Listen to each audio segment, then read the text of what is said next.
Chapter 7. Yusa. Peter was home, yet he was not safe any more than any healthy young male was safe. In Germany, the munitions factories were desperate for workers. Without warning, soldiers would suddenly surround a block of buildings and sweep through them, herding every male between 16 and 30 into trucks for transport. This method of lightning search and seizure was called the razzia, and every family with young men lived in dread of it.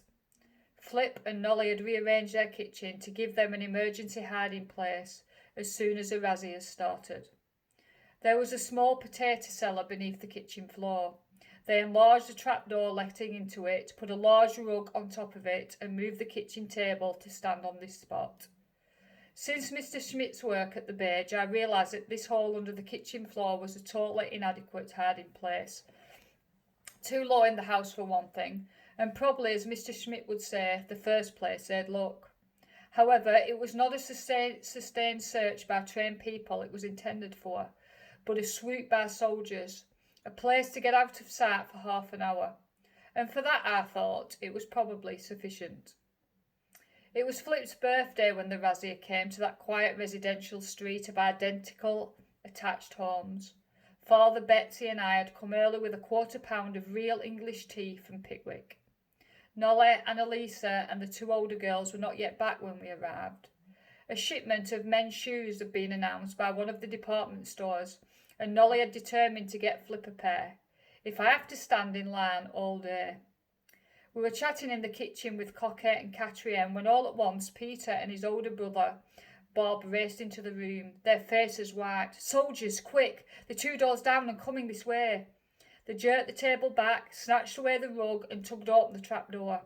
Bob lowered himself first, lying down flat, and Peter tumbled in on top of him.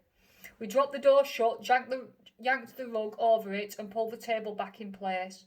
With trembling hands, Betsy, Cocky and I threw a long tablecloth over it and started laying 5 places for tea. There was a crash in the hall as the front door burst open, and a smaller crash close by as Cocky dropped a teacup. 2 uniformed Germans ran into the kitchen, rifles levelled. "Stay where you are, do not move." We heard boots storming up the stairs. The soldiers glanced around disgustingly at this room filled with women and only one old man. If they had looked close at Catrione, she would surely have given herself away. Her face was a mask of terror. But they had other things on their minds. "Where are your men?" the shorter soldier asked Cocky in clumsy, thick accented Dutch. "They're at my aunt," she said, "and this is my grandfather. My father is at his school, and my mother is shopping, and—" "I didn't ask about the whole tribe," the man exploded in German. Then in Dutch, "Where are your brothers?" Cocky stared at him a second, then dropped her eyes. My heart stood still. I knew how Nolly had trained her children, but surely now of all times a lie was permissible. "Do you have brothers?" the officer asked again. "Yes," Cocky said softly. "We have 3. "How old are they?" 21, 19 and 18. Upstairs we heard the sounds of doors opening and shutting, the scrape of furniture dragging from walls. "Where are they now?" the soldier persisted. Cocky leaned down and began gathering up the broken bits of cup. The man jerked her upright. "Where are your brothers?" "The oldest one is at the theological college. He doesn't get home most nights because—" "What about the other 2? Cocky did not miss a breath. "Why, they're under the table." Motioning us all away from it with his gun, the soldier seized a corner of the cloth.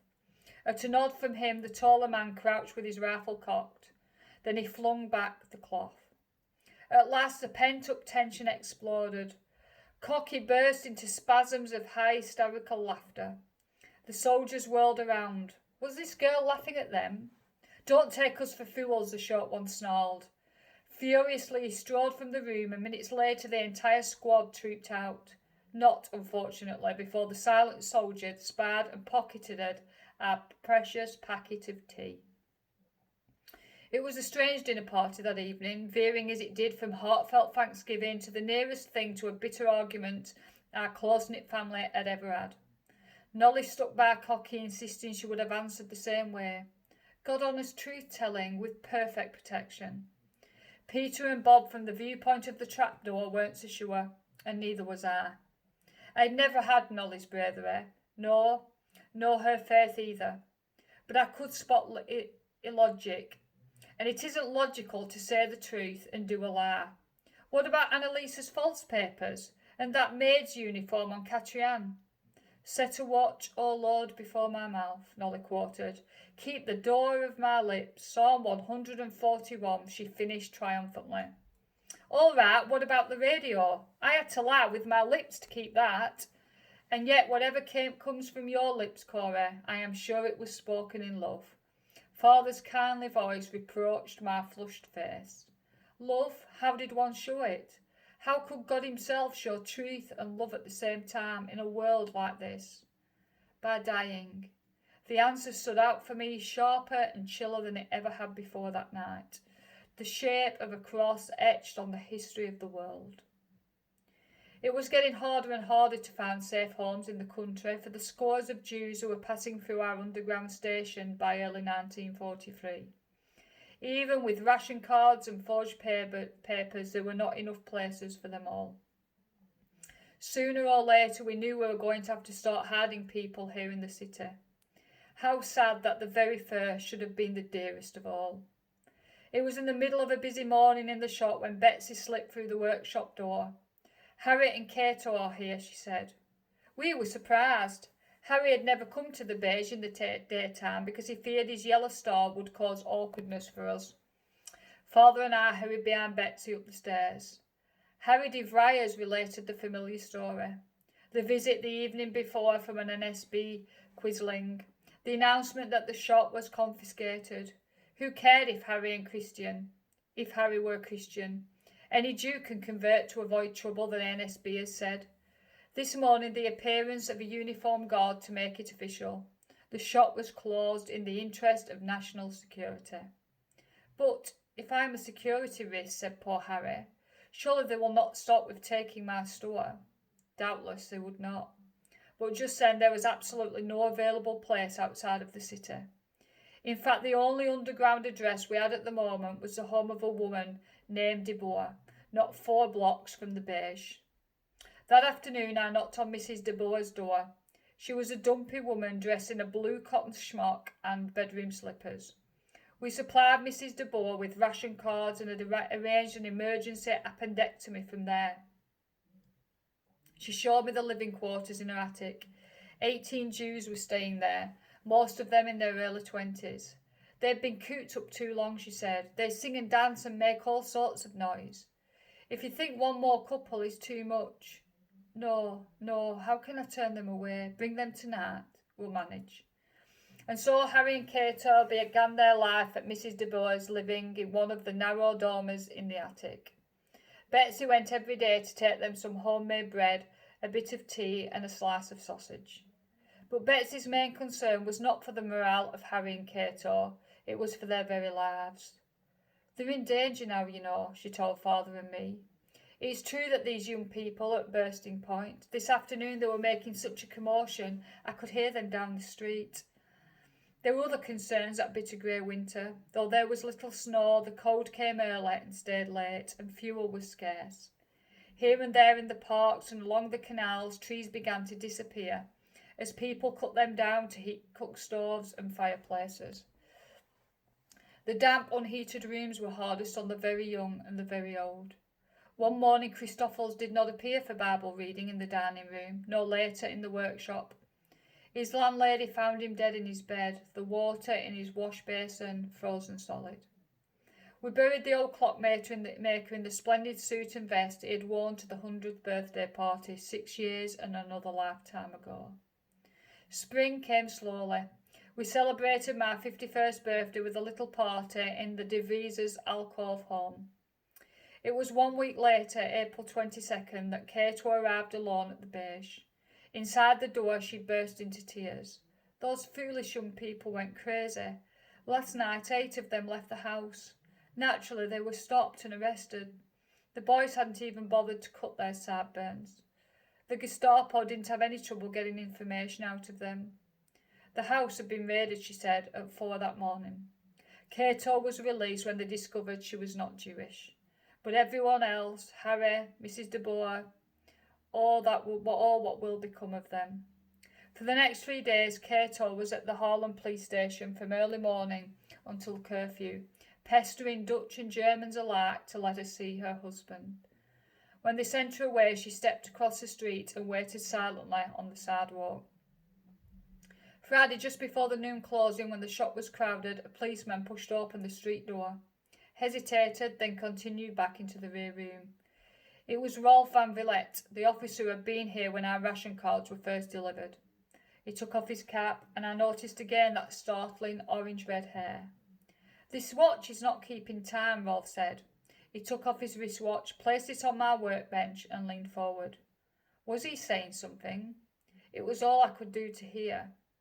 "Harry de Vries will be taken to Amsterdam tomorrow. If you want to see him, come promptly at 3 this afternoon." And then, "Do you see, the second hand still hesitates at the top of the dial." At 3 that afternoon, Cato and I stepped through the tall double doors of the police station. The policeman on duty at the guard post was Rolf himself. "Come with me," he said gruffly. He led us through a door and along a high, ceilinged corridor. At a locked metal gate he stopped. "Wait here," Rolf said. Someone on the other side opened the gate and Rolf passed through. He was gone several minutes. Then the door opened again and we were face to face with Harry. Rolf stood back as Harry took Cato into his arms. "You have only a few seconds," whispered Rolf. They drew apart, looking into each other's eyes. "I'm sorry," said Rolf. "He'll have to go back." Harry kissed his wife. Then he took my hand and shook it solemnly. Tears filled our eyes. For the first time, Harry spoke. "I shall use this place, wherever they're taken," as he said. "It will be my witness stand for Jesus." Rolf took Harry by the elbow. "We'll pray for you many times every day, Harry," I cried as the gate swung shut. An instinct which I shared with no one told me that this was the last time I would ever see our friend, the bulldog. That night we held a meeting about Rolf, Betsy and I, the dozen or so teenage boys and girls who acted as messengers for this work. If Rolf had risked his own safety to tell us about Harry's transport, perhaps he should work with us. "Lord Jesus," I said aloud. This could be a danger for all of us, and for Rolf too. But even with the words came a flood of assurance about this man. How long, I wondered, would we be led by this gift of knowledge? I assigned one of our younger boys to follow Rolf home from work next day and learn where he lived. The older boys, the ones susceptible to the factory draft, we sent out only after dark now, and then most often dressed as girls. The following week I visited Rolf at home.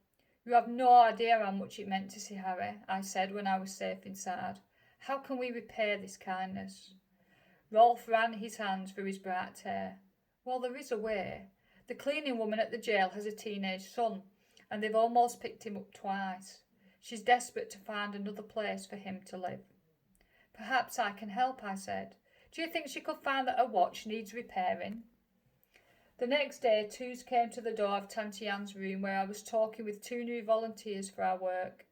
More and more I was leaving the watch shop to her and father as our underground operation required more time.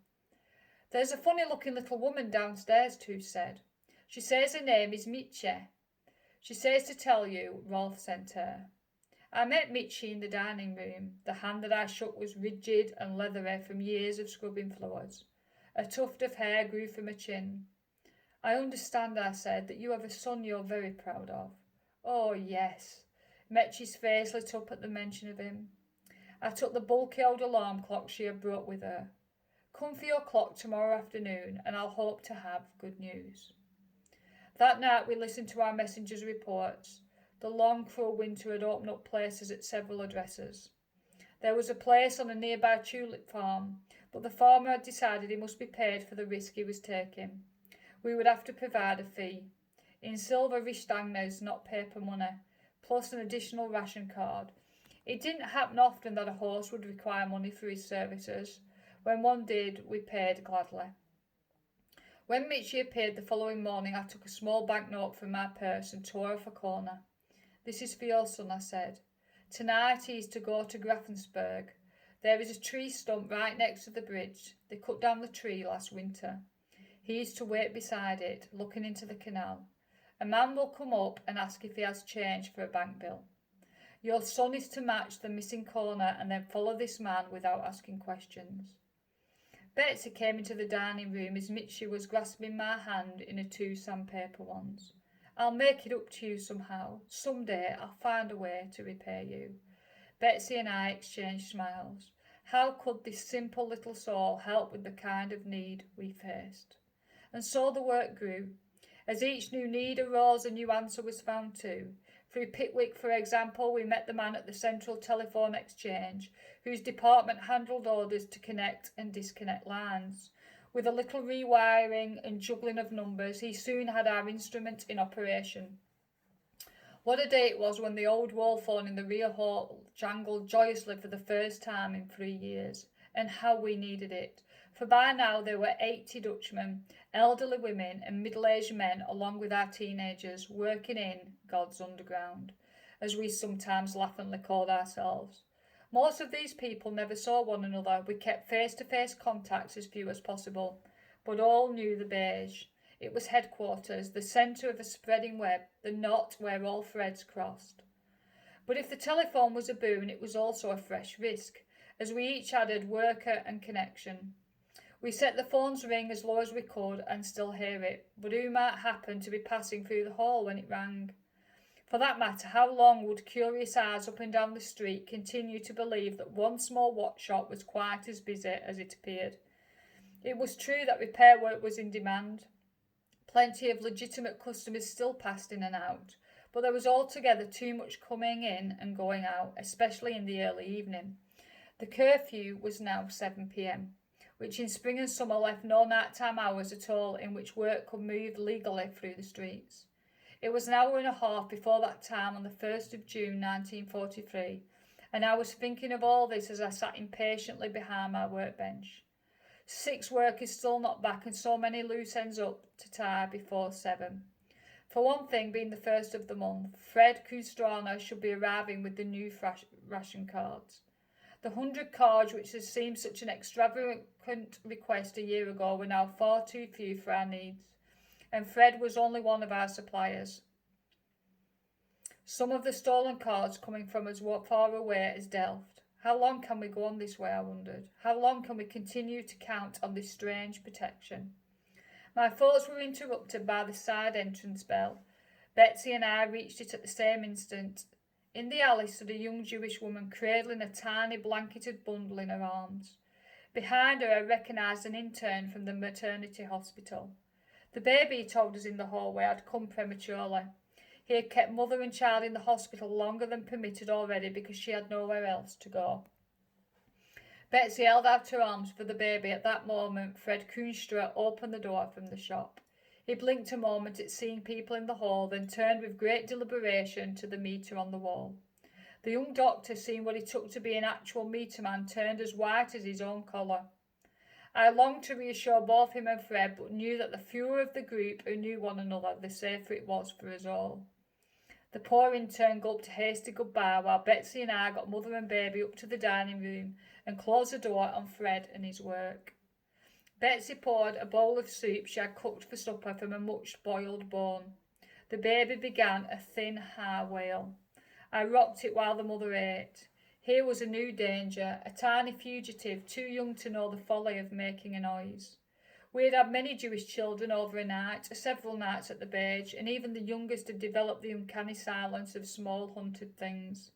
But at 2 weeks this one had yet to discover how unwelcoming was its world. We would need a place for them far removed from other houses. And the very next morning into the shop walked the perfect solution. He was a clergyman friend of ours, pastor in a small town outside of Haarlem, and his home was set back from the street in a large wooded park. "Good morning, Pastor," I said, the pieces of the puzzle falling together in my mind. "Can we help you?" I looked at the watch he had brought in for repair. It required a very hard-to-find spare part. "But for you, Pastor, we will do our very best. And now I have something I want to confess." The pastor's eyes clouded. "Confess?" I drew him out the back door of the shop and up the stairs to the dining room. "I confess that I too am searching for something." The pastor's face was now wrinkled with a frown. "Would you be willing to take a Jewish mother and a baby into your home? They will almost certainly be arrested otherwise." Colour drained from the man's face. He took a step back from me. Miss Ten Boom, I do hope you're not involved in any of this illegal concealment and undercover business. It's just not safe. Think of your father and your sister. She's never been strong. On impulse, I told the pastor to wait and ran upstairs. Betsy had put the newcomers in Willem's old room, the farthest from windows on the street. I asked the mother's permission to borrow the infant. The little thing weighed hardly anything in my arms. Back in the dining room, I pulled back the coverlet from the baby's face. There was a long silence. The man bent forward, his hand, in spite of himself, reaching for the tiny fist curled around the blanket. For a moment I saw compassion and fear struggle in his face. Then he straightened. No, definitely not. We could lose our lives for that Jewish child. Unseen by either of us, Father had appeared in the doorway. Give the child to me, Corey said. Father held the baby close, his white beard brushing its cheek, looking into the little face with eyes as blue and innocent as a baby's own. At last he looked up at the pastor. You say we could lose our lives for this child. I would consider that the greatest honour that could come to my family. The pastor turned sharply on his heels and walked out of the room. So we had to accept a bad solution to our problem. On the edge of Harlem was a truck farm, which hid refugees for short periods of time. It wasn't a good location since the Gestapo had been there already, but there was nowhere else available on short notice. 2 workers took the woman and child there that afternoon. A few weeks later we heard that the farm had been raided. When the Gestapo came to the barn where the woman was hidden, not the baby but the mother began to shriek with hysteria. She, the baby and her protectors were all taken. We never learned what happened to them. Although we had a friend at the telephone exchange, we could never be sure that our line was not tapped, so we developed a system for coding our underground messages in terms of watches. We have a woman's watch here that needs repairing, but I can't find a main spring. Do you know who might have one? We have a Jewish woman in need of a hiding place, and we can't find one among our regular contacts. I have a watch here with a face that's causing difficulty. One of the numbers has worked loose and it's holding back the hand. Do you know anyone who does this kind of repair work? We have a Jew here whose features are especially Semitic. Do you know anyone who would be willing to take an extra risk? I'm sorry, but the child's watch you left with us is not repairable. Do you have the receipt? A Jewish child has died in one of our houses. We need a burial permit. One morning in the middle of June, the telephone rang with this message. We have a man's watch here that's given us trouble. We can't find anyone to repair it. For one thing, the face is very old-fashioned. So a Jew whose features gave him away. This was the hardest kind of person to place. Send the watch over and I'll see what we can do in our own shop, I said. Promptly at 7 that evening, the sound doorbell rang. I glanced at the mirror in the window of the dining room where we were still sitting with tea of rose leaves and cherry stems. Even from the side of his head I could tell that this was our old-fashioned watch. His form, his clothes, his very stance were music hall comedy Jewish. I ran down to the door. Do come in. The smiling, slender man in his early 30s with his protruding ears, balding head and minuscule glasses gave an elaborate bow. I liked him instantly. Once the door was closed, he took out a pipe. The very first thing I must ask, he said, is whether or not I should leave behind my good friend the pipe. Mayor Mossel and his pipe are not easily separated, but for you, kind lady, should the smell get into your drapes, I would gladly say goodbye to my friend Nicotine. I laughed. Of all the Jews that had come to our house, this was the first to enter gaily, and with a question about our own comfort. Of course you must keep your pipe, I said. My father smokes a cigar when he can get one these days. Oh, these days. Mayor Mossel raised his arms and shoulders in an enormous shrug. What do you expect when the barbarians have overrun the camp? I took him up to the dining room. There were 7 seated at the table, a Jewish couple waiting for placement and 3 underground workers, in addition to Father and Betsy. Mayor Morsel's eyes went straight to Father. But, he cried, one of the patriarchs. It was exactly the right thing to say to Father. But, he returned with equal good humour, a brother of the chosen people. Can you recite the 166th Psalm, Opa? Mayor said. Father beamed. Of course there is no Psalm 166. The Salter stopped with 150. It must be a joke, and nothing could please father better than a scriptural joke. The 166th Psalm? Shall I recite it for you, Mayor asked. Father gave a bow of assent, and Mayor plunged into verse. But that's Psalm 100, Father interrupted, and then his face lit up. Of course. Psalm 66 started with the identical words. Mayor had asked for the 100th and the 66th Psalm. For the rest of the evening I could hear Father chuckling Psalm 166. At 8:45, Father took the old brass-bound Bible from its shelf. He opened to the reading in Jeremiah we had left off from the night before. Then with sudden inspiration passed the Bible across the table to Mayor. I would consider it an honour if you would read for us tonight, Father said. Lifting the book lovingly, Mayor rose to his feet. From a pocket came a small prayer cap, and then from deep in his throat, half sung, half pleaded, came the words of the ancient prophet, so feelingly and achingly that we seemed to hear the cry of exile itself. Mayor Morsel, he told us afterward, had been cantor in the synagogue in Amsterdam. For all his light-heartedness, he had suffered much. Most of his family had been arrested. His wife and children were in hiding on a farm in the north, which had declined to accept Mayor, for obvious reasons, he said, with a grimace at his own unmistakable features. And gradually it dawned on all of us that this endearing man was at the Beige to stay. It was certainly not an ideal place, but for Mayor, nothing would be ideal right now. At least, I told him one evening, your name doesn't have to give you away too. Ever since the days when Willem was studying church history, I had remembered the 4th century church father, Eusebius. I think we'll call you Eusebius, I decided. We were sitting in Tanty Ann's front room when Kik and some other younger men who had made a delivery of forged travel permits too late to get home by curfew. Mayor leaned back and stared at the ceiling pensively. He took his pipe out of his mouth. Eusebius Mossel, he said, tasting the words. No, it doesn't sound quite right. Eusebius Gentile Mossel. We all laughed. Don't be a goose, Betsy said. You must change both names. Kik looked slyly at Father. Opa, how about Schmidt? That seems to be a popular name these days. It does seem so, said Father, not catching the joke. Extraordinarily popular. And Eusebius Schmidt it became. Changing Mayor's name was easy. At once he became Eusie.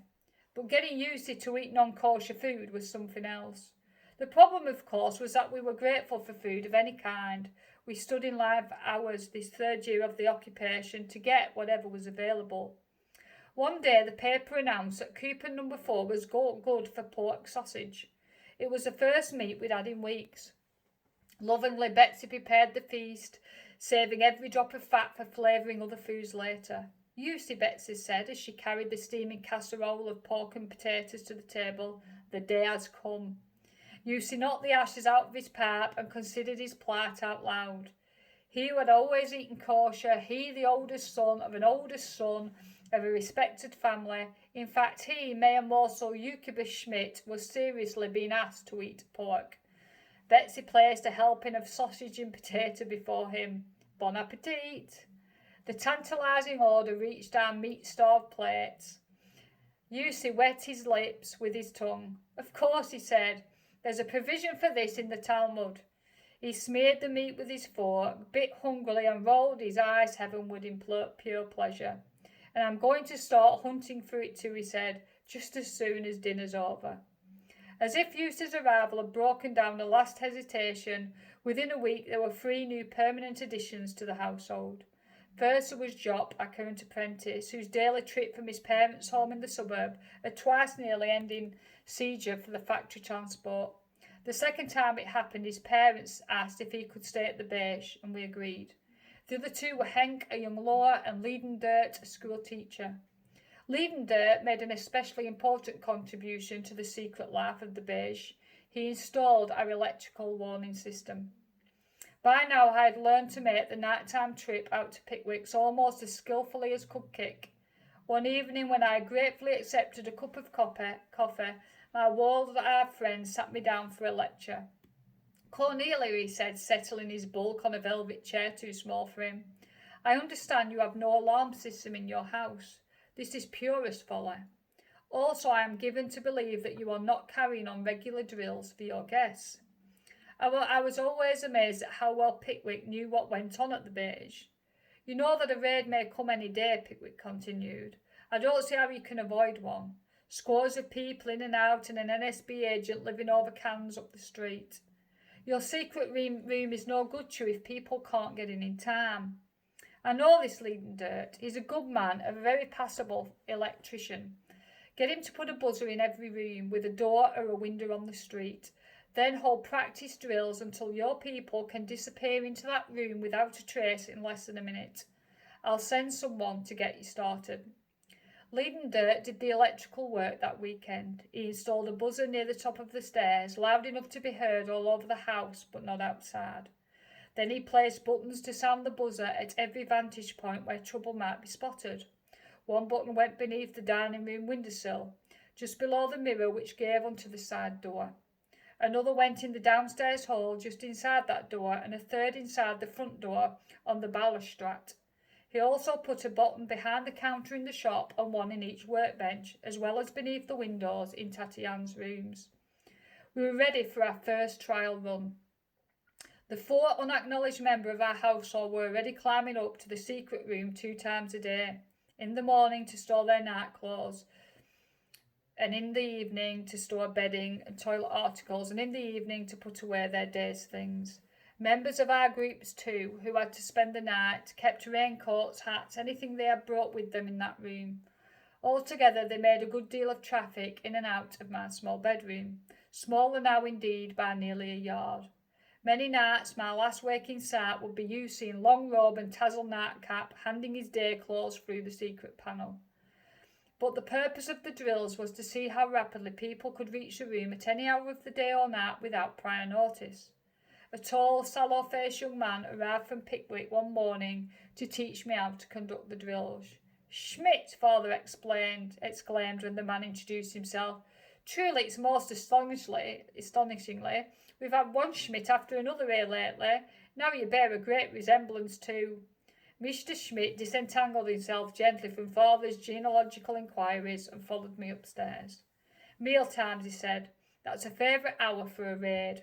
Also the middle of the night." He strode from room to room, pointing everywhere to evidence that more than 3 people lived in the house. "Watch wastebaskets and ashtrays." He paused in a bedroom door. "If the raid comes at night, they must not only take their sheets and blankets, but get the mattress turned. That's the SD's favourite trick, feeling for a warm spot on the bed." Mr. Schmidt stayed for lunch. There were 11 of us at the table that day, including a Jewish lady who had arrived the night before, and a Gentile woman and a small daughter, members of our underground, who acted as escorts. The 3 of them were leaving for a farm in Bradgerbank right after lunch. Betsy had just passed around a stew, so artfully prepared you scarcely miss the meat, when without warning Mr. Schmidt leaned back in his chair and pushed the button below the window. Above us, a buzzer sounded. People sprang to their feet, snatching up glasses and plates, scrambling for the stairs, while the cat clawed halfway up the curtain in consternation. Cries of "Faster! Not so loud, and you're spilling it!" reached us as Father, Betsy and I hastily rearranged table and chairs to look like a lunch for 3 was in progress. "No, leave my place," Mr. Schmidt instructed. "Why shouldn't you have a guest for lunch?" The lady and the little girl could have stayed too. At last we were seated again, and silence reigned upstairs. The whole process had taken 4 minutes. A little later we were all gathered again around the dining room table. Mr. Schmidt set out before him the incriminating evidence he had found. 2 spoons and a piece of carrot on the stairs, pipe ashes in an occupied bedroom. Everyone looked at Yushi and blushed to the tips of his large ears. Also those. He pointed to the hats of mother and daughter still dangling from the pegs on the dining room wall. "If you have to hide, stop and think what you arrived with. Besides which, you were all simply just too slow." The next night I sounded the alarm again, and this time we shaved 1 minute 33 seconds off our run. By our 5th trial we were down to 2 minutes. We never did achieve Pickwick's ideal of under a minute, but with practice we learned to jump up from whatever we were doing and get those who had to hide into the secret room in 70 seconds. Father Twos and I worked on stalling techniques, which we would use if the Gestapo came through the shop door. Betsy invented a similar strategy for the side door. With these delaying tactics, we hoped we could gain a life-saving 70 ticks of a second hand. Because the drill stuck so close to the fear which haunted each of our guests, never spoken but always present, we tried to keep these times from becoming altogether serious. Like a game, we'd tell each other, a race to beat our own record. One of our group owned the bakery in the next street. Early in the month, I would deposit a supply of sugar coupons with him. Then, when I decided it was time for a drill, I would go to him for a bag of cream puffs, an inexpressible treat in those sweetless days, to be secreted in my workbench and brought out as a reward for a successful practice. Each time the order of cream puffs was larger, for by now, in addition to the workers whom we wanted to initiate into the system, we have 3 more permanent boarders. Thea da Costa, Meta Monosato and Mary Italia. Mary Italia, at 76, the older of our guests, who was also the one who posed the greatest problem. The moment Mary stepped through our door, I heard the asthmatic wheezing which had made other hosts unwilling to take her in. Since her ailment compromised the safety of the others, we took up the problem in caucus. The 7 most concerned, Yuze, Yop, Henk, Lindenberg, Mita, Thea and Mary herself, joined Father, Betsy and me in Tanti Anne's front room. There's no sense in pretending I began. Mary is a difficulty, especially after climbing stairs that could put you all in danger. In the silence that followed, Mary's labouring breathing seemed especially loud. Can I speak? Yusi asked. Of course. It seems to me that we're all here in your house because of some difficulty or other. We're the orphan children, the ones nobody else wanted.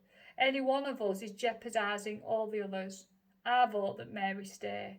Good, said Lawyer Henk. Let's put it to the vote. Hands began rising, but Mary was struggling to speak. Secret ballot, she brought out at last. No one should be embarrassed. Henk brought a sheet of paper from the desk in the next room and tore it into 9 small strips. You too, he said, handing ballots to Betsy, Father and me. If we're discovered, you suffer the same as us. He handed around pencils, marked no if it's too great a risk, yes if you think she belongs here.